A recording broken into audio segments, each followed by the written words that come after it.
Greetings, friends. It is TexAgs Rewind presented by T-Mobile. T-Mobile, a proud sponsor of the TexAgs Rewind. Visit T-Mobile.com/across America to learn more about how you can get value and coverage with T-Mobile. Billy Liucci here with me. It's LSU week, buddy. Big game week. The new rivalry. The new rivalry, baby. Thanksgiving weekend rivalry.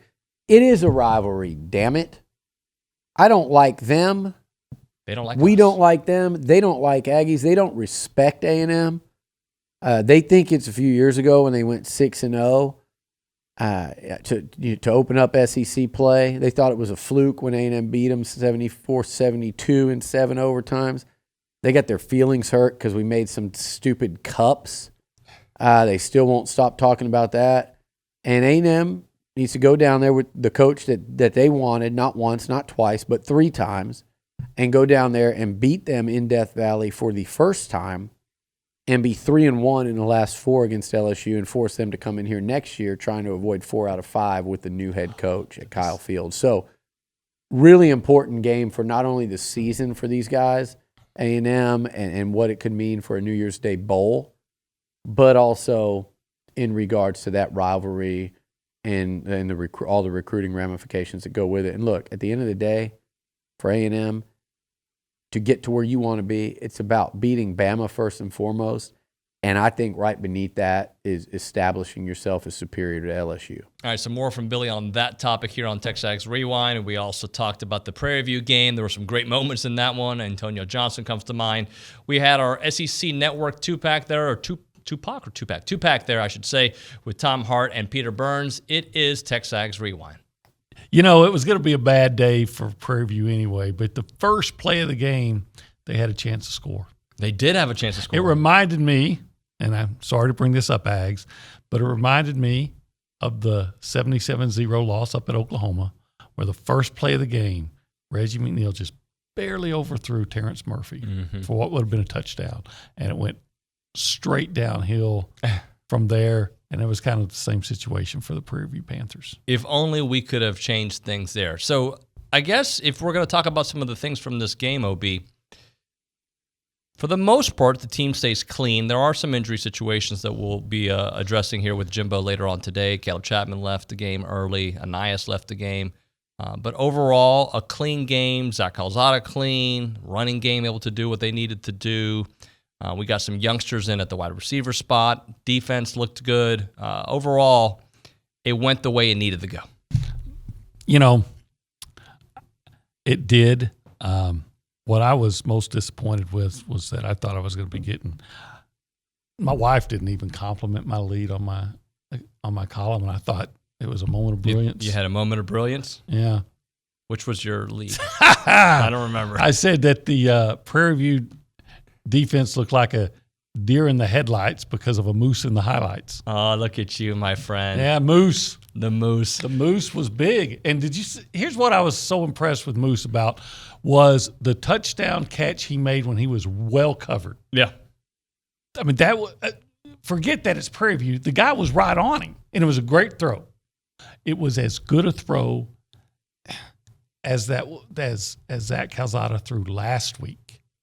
That wasn't completed because the receiver didn't get it. Yes. While well covered. And this is with people coming in his face. Right. But I'm talking about the receiver. Sure. Didn't make the catch because he's well covered, probably distracted. Moose is well covered. Makes it.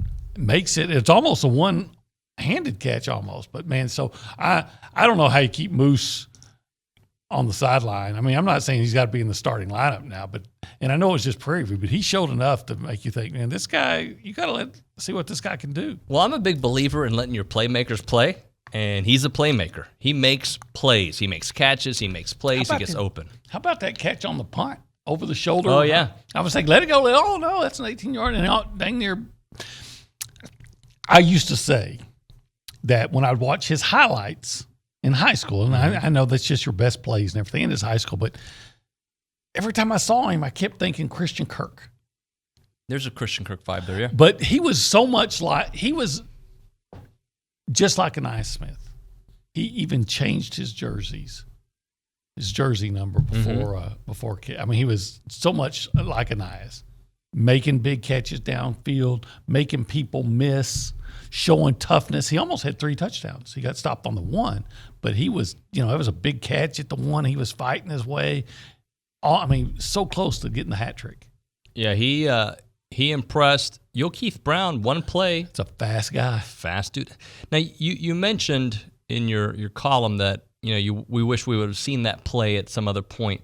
Am I remember seeing that play in the scrimmage, perhaps? Because I feel like I've seen Keith do something this year, but it obviously wasn't in a game. Yeah, I don't know. Yeah, there wasn't a lot of lows, right? I guess my only lows was, Chapman got hurt again, and Nias left that game. Didn't look serious. And I think that looked, but still, to leave the game, you play in LSU in 5 days, so.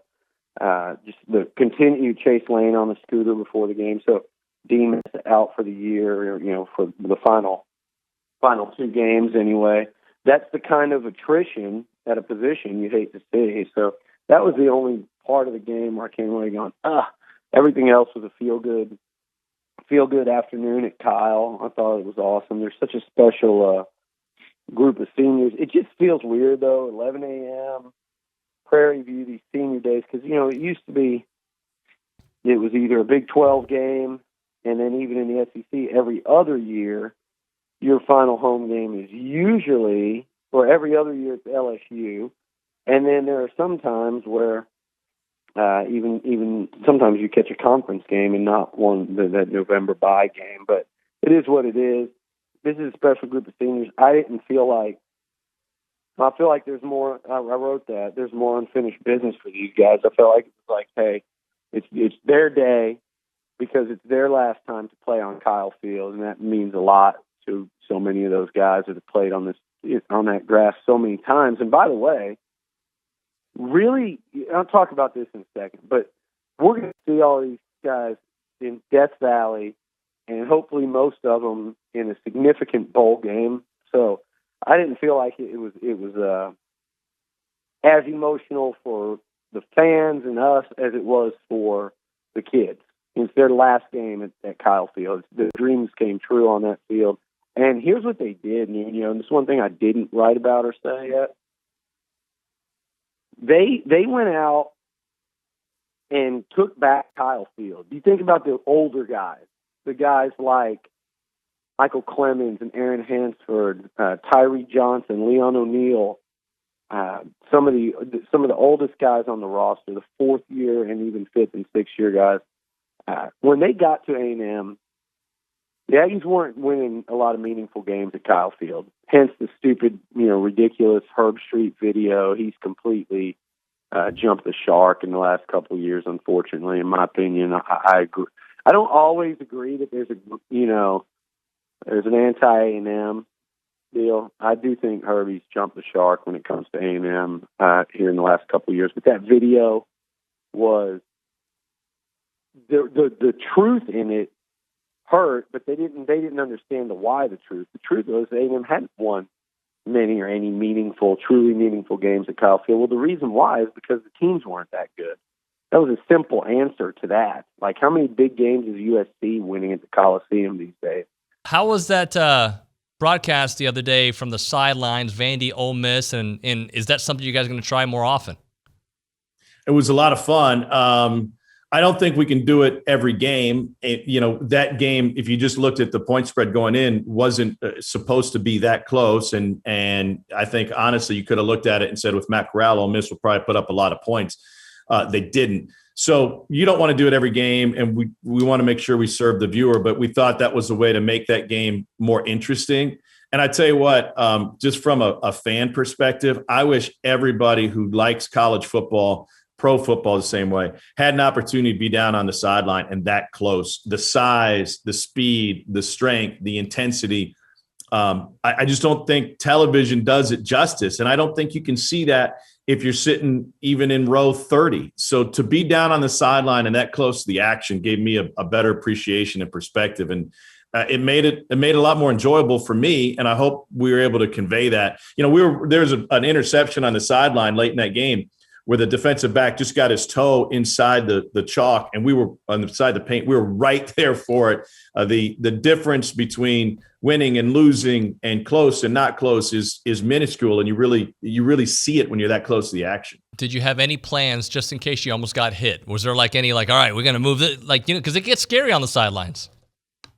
It can be. There's 2 rules, all right? Number 1, and this was impossible because you're holding a microphone, you never stand on the sidelines with your hands in your pocket, all right? It's kind of like my dad taught me about walking on ice when I was a kid. You can't have your hands jammed in your pocket, or if you slip on the ice, you're going to face plant, all right? And number 2, never turn your back to the action. You might be, and I've been at plenty of practices where, you turn to talk to somebody, and next thing you know, a wide receiver and a defensive back come whizzing right by your hip. So face the field, keep your hands available, and stay alert, and generally you'll be fine. All right, Billy, tell us what to David, do. smash the like button. Yeah, you're good at that. Subscribe. Yeah. Tell your friends about it. Comment. Yes, all that and more. Pass it around. Yes. Get us subscribers. The more subscribers, the more things we can do. There the you more go. Fun we can have. Pass the loving cup around. All right, that is Liucci. I'm Nuno. We'll see you guys next time.